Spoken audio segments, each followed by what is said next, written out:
नमस्ते, आप देख रहे हैं भोजपुरी प्लेनेट यूट्यूब चैनल।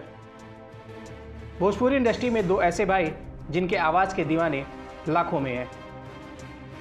जी हाँ, हम बात कर रहे हैं भोजपुरी गानों के सुपरस्टार ब्रदर अंकुश और राजा के बारे में।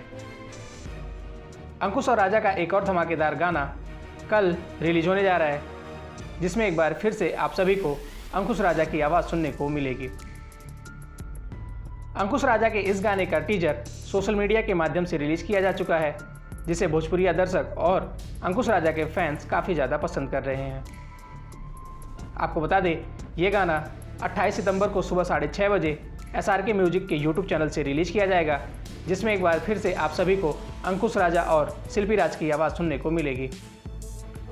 आपको बता दें, अंकुश राजा के इस गाने का बोल है डोलिया में ले जाई बतार, जिसको आवाज़ दिया है अंकुश राजा और शिल्पी राज ने। इस गाने को 28 सितंबर को सुबह 6:30 बजे SRK म्यूजिक चैनल से रिलीज किया जाएगा।